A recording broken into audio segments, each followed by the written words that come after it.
When you meet someone online, can you trust they are who they say they are?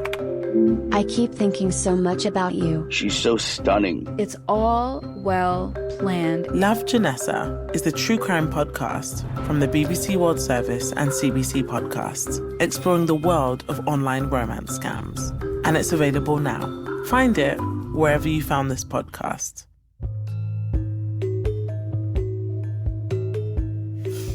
This is Crowd Science from the BBC World Service, and this is the show that goes that extra mile to answer your science questions, which is why I'm on my hands and knees with my bottom in the air, and all I can say is I'm glad this is audio only. Welcome to yoga class, where I'm being put through my paces, because Margaret in North America has a question. I am Margaret from Gettysburg, Pennsylvania.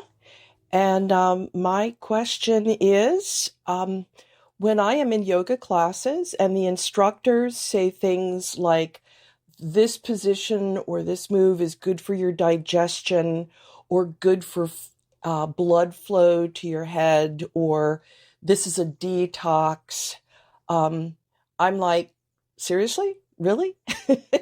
What's the truth on that? That is a good question. Are you a yoga bunny? Are you regularly doing yoga? Yeah, I've been doing yoga for probably closing into about 15 years. Nice. Oh, so you're obviously getting something from it. Yeah, it keeps me flexible. Yeah, and strength. I started doing yoga via an app in the bathroom. It's part of why I loved your question was there are just pauses when you're holding a pose. Then the woman in her special soft yoga voice does say something like, this stretch is great for opening up the muscles of the lower back and increasing blood flow to the head. And you're like, that could be anything. Yes. Yeah. Thanks, Margaret. Some, like Margaret, feel yoga is good for their body. Others are more interested in how it calms the mind. For some, this is a deeply spiritual activity and a way of life. According to one source, 300 million people around the world regularly do some form of yoga, and it has all sorts of claimed benefits. Here's just a selection we found online, with the usual warnings not to automatically trust anything you find on the internet. One of the most significant health benefits of yoga is that your immune system will improve and get stronger. Yoga helps to reduce your blood pressure. In this short video, I'm going to share with you my best yin yoga poses for constipation.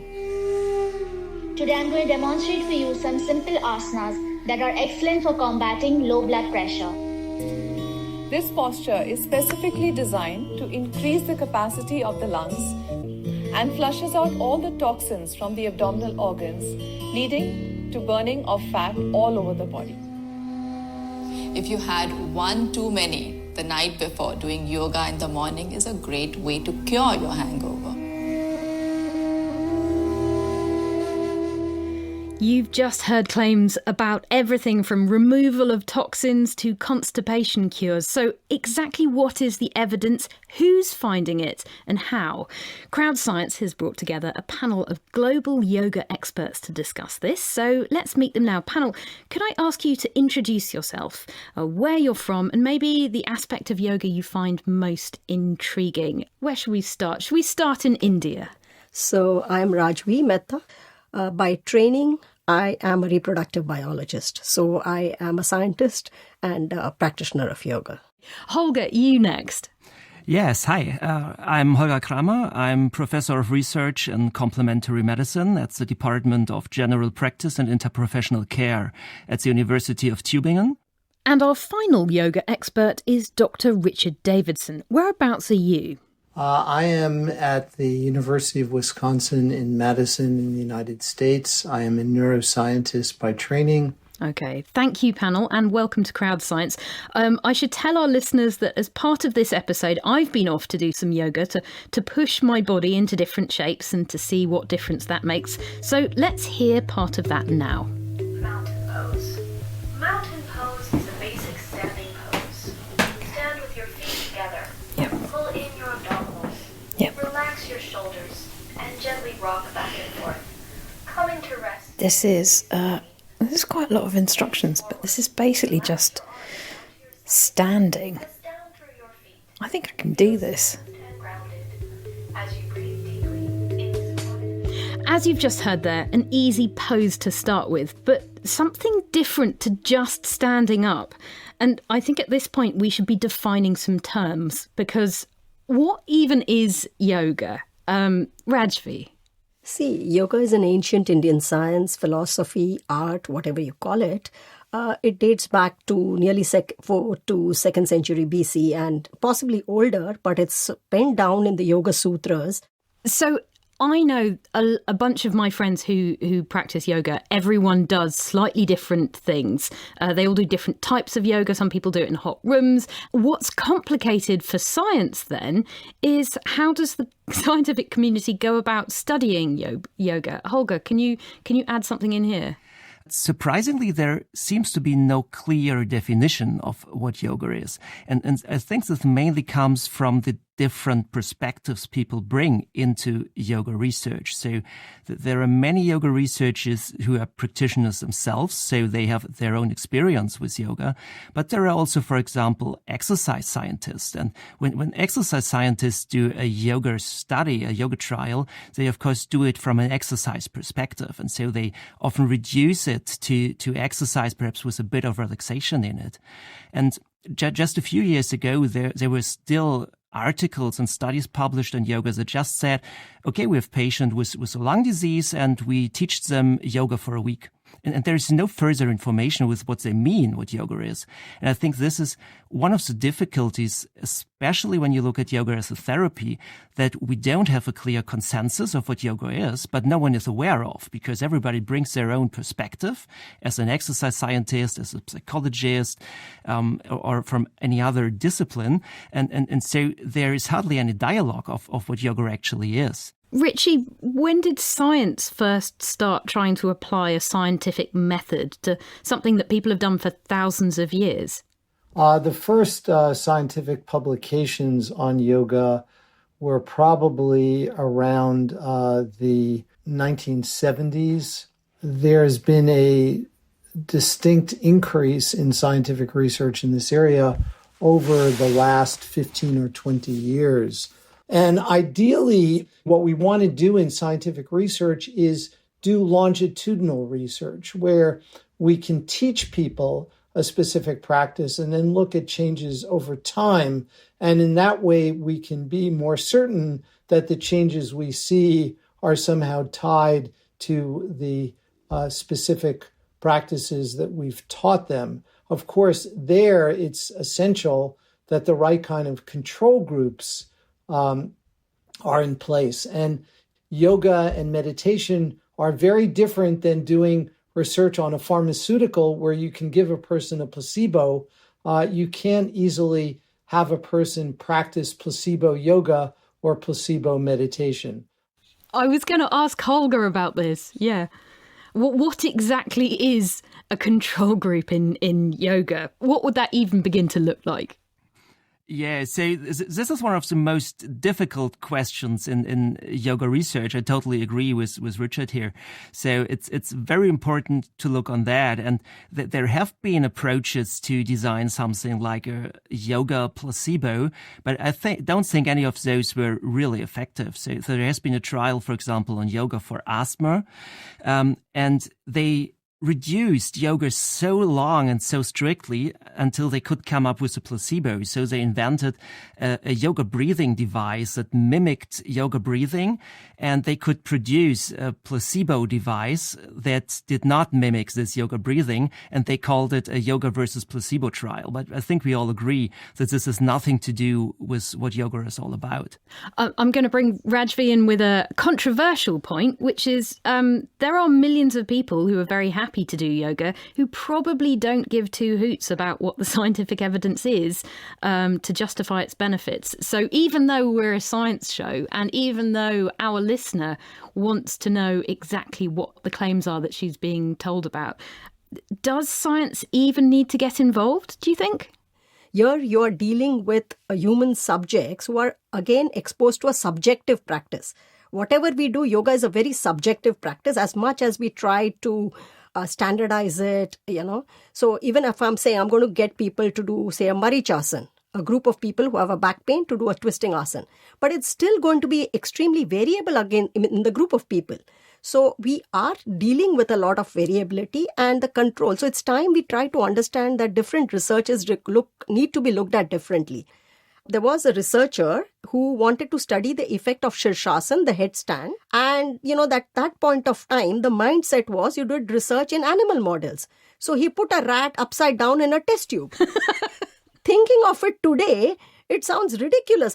I think it's very important now to come with evidence because anything comes under the name of yoga. Today, yoga is so popular that you move your hand a bit, it's called yoga. You give it some name, you move your leg, and everybody has their own perception of yoga. It's like the blind men describing an elephant. I think it's extremely important if you want to offer it as a therapeutic science in this world of evidence-based medicine. We need to provide evidence and we need to be very clear on the practices that are being given and the tradition that is being used.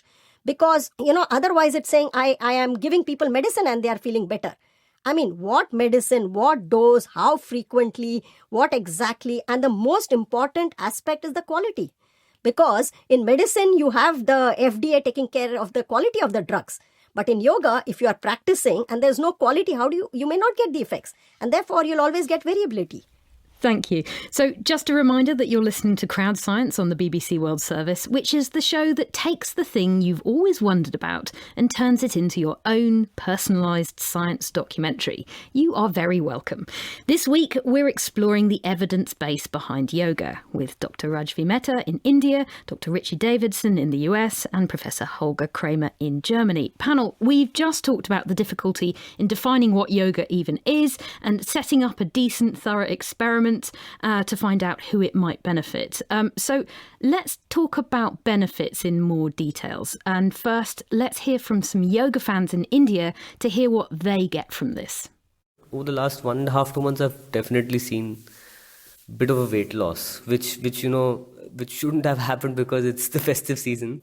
When I used to get up, I used to just have cold in the morning, like sneeze or have cold, a little bit of cold. So that just got away on its own only. I didn't even realize that. I always had a blocked nose for a long time. And for some reason, I don't have those allergies or the nose blocking anymore. And the flexibility of the body.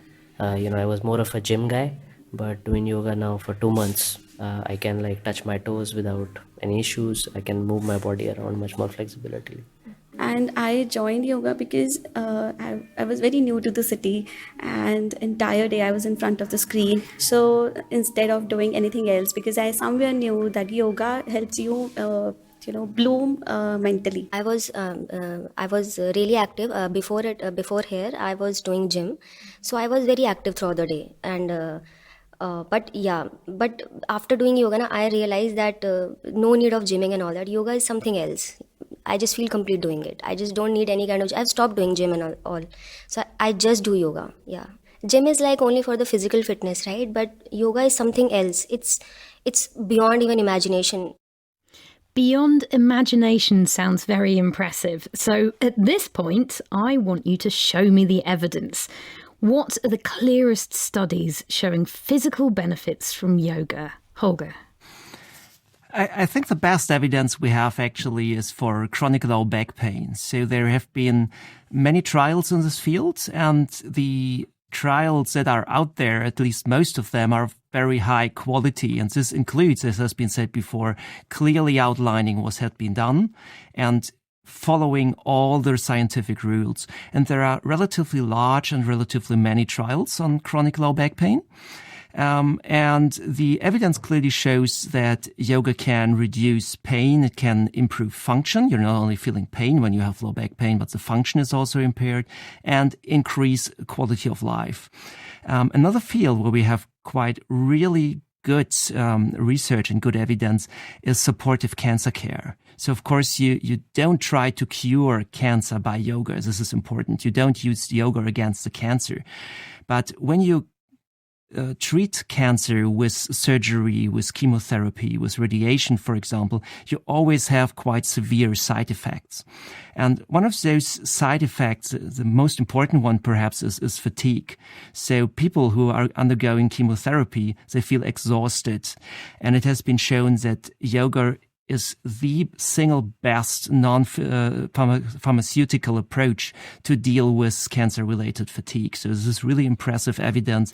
I think it's interesting that we're homing in on pain and fatigue, because Richie, I'd like to bring you in at this point, because when I was thinking about how to unpick this, I took physical benefits and then psychological benefits, and I started putting them in separate buckets. And then I thought, this is an artificial distinction, isn't it? Because the mind is part of the body. Yeah, and I think pain is a great example of where those two are inextricably intertwined. And there is an increasing body of basic neuroscience evidence that helps us understand how techniques like yoga help to modulate pain.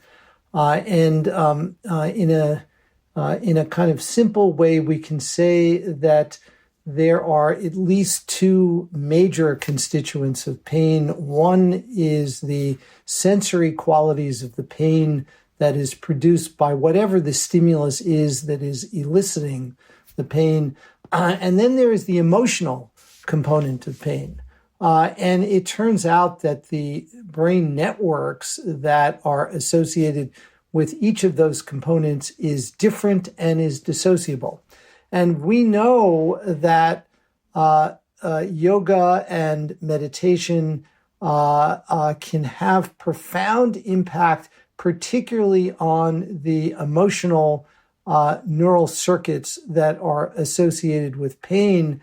And through that, it can dramatically reduce the distress that the pain might be producing. So a person may notice. So you're still getting the pain. You're still getting the pain, but you're reacting to it differently. Exactly. This is something extremely important, and can really, I think, be of tremendous benefit in decreasing the need for certain kinds of more invasive interventions and improving the quality of life for many patients.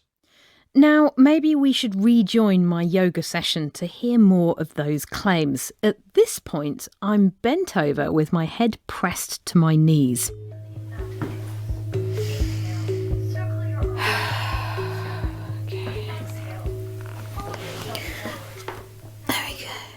It's talking about bringing fresh blood to the head. But I'm not sure whether bending over does that.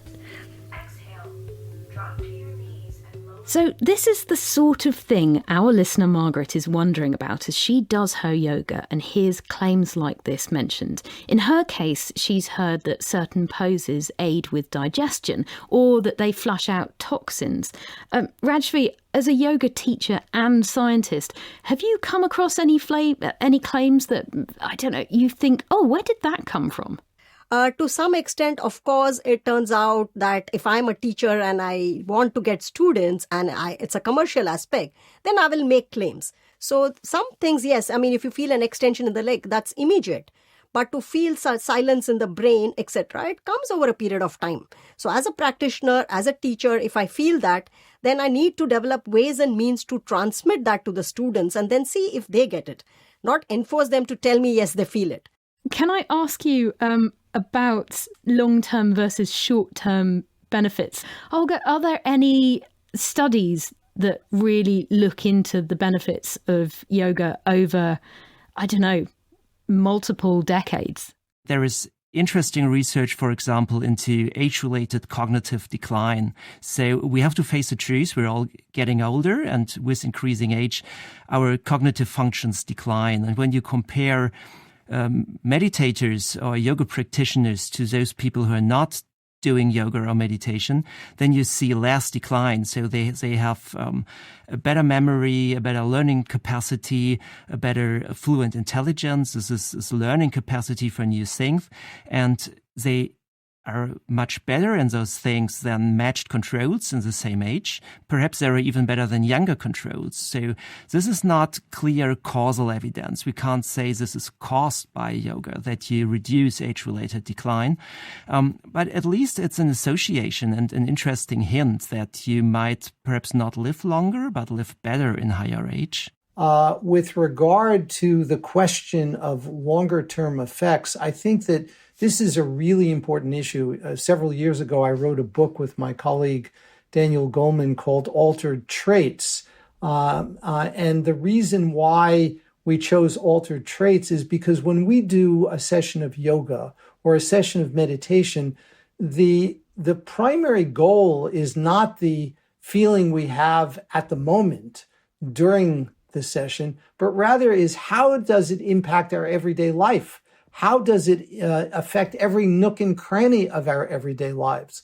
If all that happened was just when we're on the mat or on the cushion, it would be like taking a drug. And then once the drug wears off, we'd be back down to baseline. And of course, that's not what this is about. What we're interested in is cultivating altered traits. That is, qualities that endure. We are teaching people simple skills that they can bring into their everyday life on a regular basis, and that this will be a lifelong practice. When human beings first evolved, none of us were brushing our teeth. And somehow every human being pretty much on the planet has learned how to brush their teeth. And it's not part of our genome. We figured out how to do that because it's important for our personal physical hygiene. And what we're talking about is something important for our personal mental hygiene. So if I can just summarize here, because we're talking quite generally still about behaviors that we have learnt, that we have adopted through yoga that appear to be good for us. But our listener, Margaret, who started all of this off with her quest, I suppose I wanted to know how science has studied yoga, but she wanted to know the kind of extra level of granularity of certain claims for certain poses within the yoga that she does. So, it aids your digestion and it flushes out the toxins.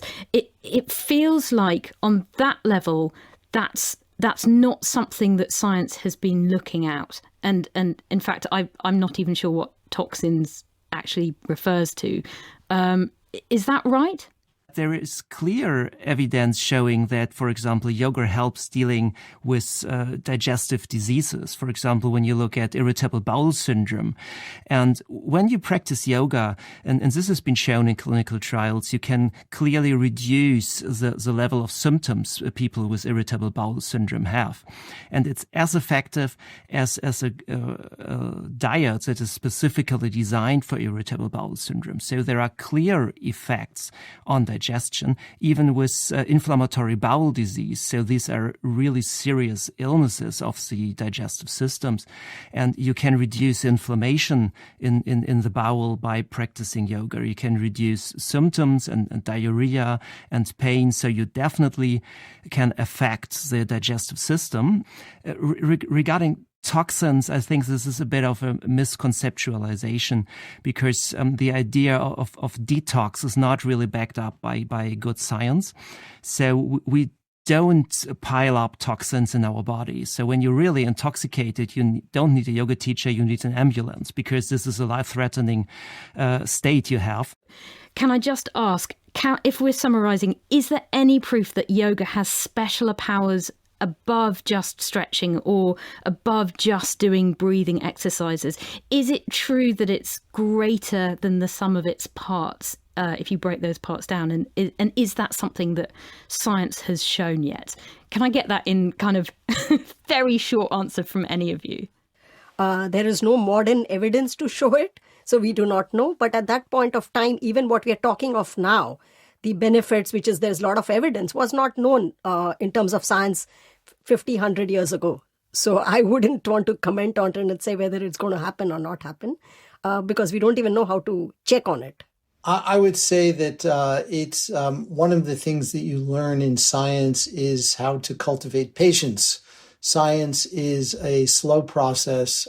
There's a lot of hype regarding meditation and yoga. A lot of that hype, I think, has not served well because the evidence right now is still at a very, very early stage. And I would say we don't really have the evidence to show that it is greater than the sum of its parts for the most part.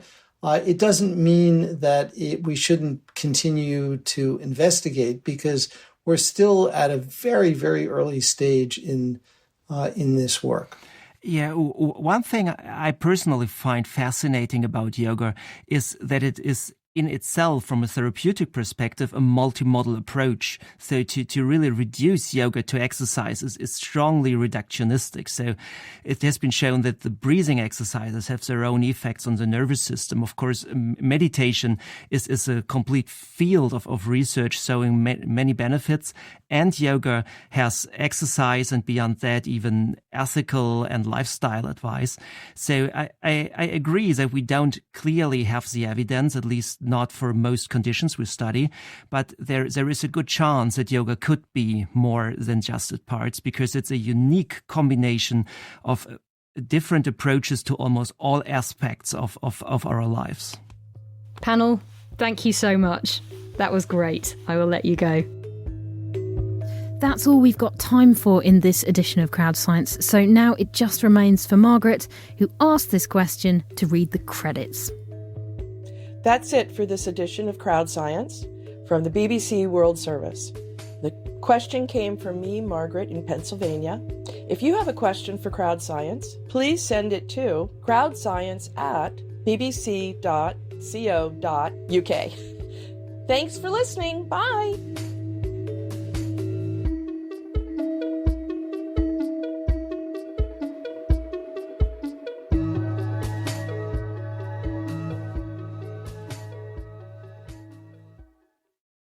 Lives Less Ordinary is the podcast that brings you extraordinary personal stories from around the world.